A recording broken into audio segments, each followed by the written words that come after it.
Hi there, this is Stuart Emerson and welcome to the Virtual Assistant online video training system. Today we're looking at one of the online work portals called freelancer.com. Now Freelancer brings together freelancers like virtual assistants and those employers with online work requirements. So this video is about just getting the absolute best results and as much good work from good employers as possible. That's the focus. So what we do is start with is really working on your profile. Let's have a look at some of the applications here that take place. So what this is up here, there's a description looking for writer help with the creation of one master Wikipedia page and 5 smaller pages. So let's look at those that are listing. Generally the top listings here are some of the best portfolios. So what top freelancers have, if you like, they normally do a number of tests. In Freelancer, each test costs $5 US, so it's worth doing a number of tests. You want to do, say, 3 or 4 tests in areas where you're strong in. Now, one thing to keep in mind for these tests is that they're particularly speed tests as much as knowledge. So each test you only have 4 or 5 minutes to complete.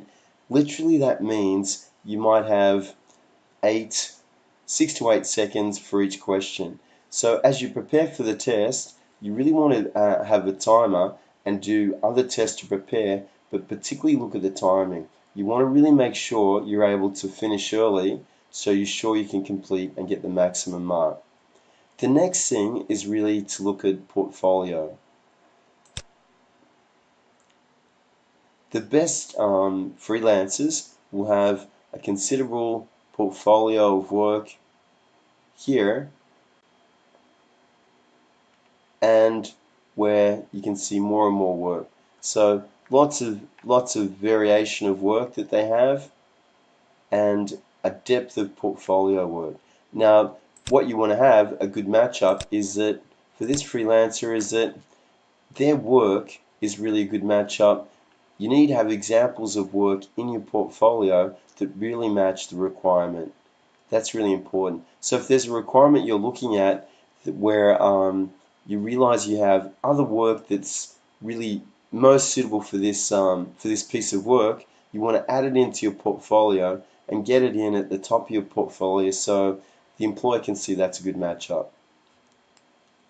Alright, so now we've got a good matchup, let's look for some employers. Now as we look through work, you can see this employer has no rating. They've given no work. So that's really important as you go through the work. Let me give an example. Now here we came from a listing. So I'm going to go back to the listing. Now see this employer? This employer has a review, just one review, so they've done one piece of work. Let's do a search on work and say we look for example, let's do a search for virtual assistant.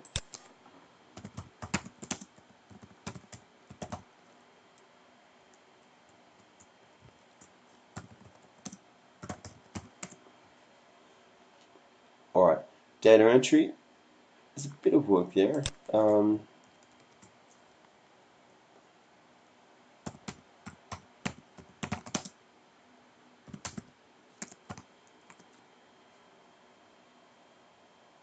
Okay, Microsoft Word, plenty of work there. Okay, so as we go through each entry, this is from different employers that have some work available. Look at no jobs completed yet. This one has 2 reviews and 3 jobs completed. So very important. So what you want to do is that this one has a reasonable dollar value. This one has a higher dollar value but no work completed yet. But the dollar value gets interest. So you want to rate your employer in terms of that they do have work, because then we know they've paid, they're serious, and that they also have a reasonable dollar amount. So if that's a good matchup, what is to go in, make sure your profile's ready, and then apply. Make your application. Now as you make your application, you update your portfolio to make sure it's a good match. The other one to look at is the bid rate. They're looking from $30 to $250. As a new freelancer, here, one thing you can do is bid under. So notice here, some have got $30 in one day, perhaps a bit unrealistic in terms of one day, but look at the average bids that are in place. So $30 is the lowest bid. I'm not saying you have to go to the lowest price, but keep it in that range. For this one, I'd say as a new freelancer, look to go for the $30 to $50 range. You're really looking at getting and securing the work.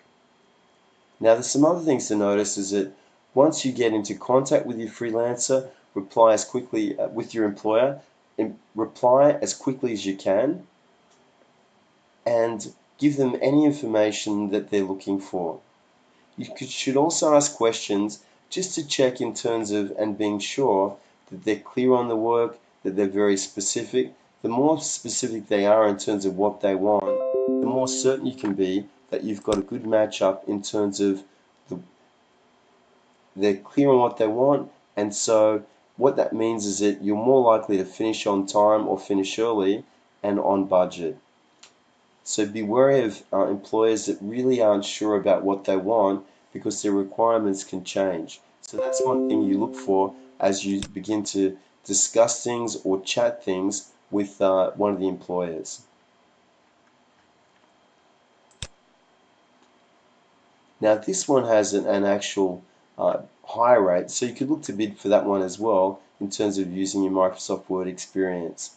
And again, if you're strong in Microsoft, then look at Excel.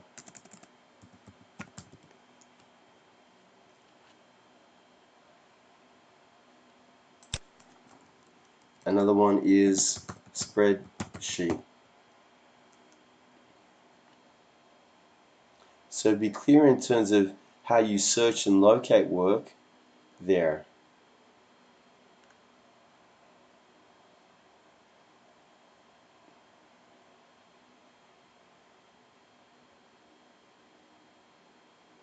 Alright. Now again, as we look through, this employer has the best reviews and lots of reviews, so they do give out work regularly. So this is a good one to bid on. These ones have a higher rate and the rate can be enough for you to look to bid on that. Alright, well, we've given you some key tips, if you like, as you go through. So update your portfolio. Do some of the examinations, even though it's only $5 US, so to make your profile at the maximum level. Really, it's good to work with an associate so you get some early work in, so you have completed work already as part of your portfolio. Now, when you bid, really assess employers that they have really given out work already in the ideal case, or it's a high dollar amount where it's really worth making a bid for it. Now, when you bid as a new freelancer, make sure your bid is competitive in price. You won't have as much experience with freelancer as other freelancers, but you can lower the price to attract attention from the employer.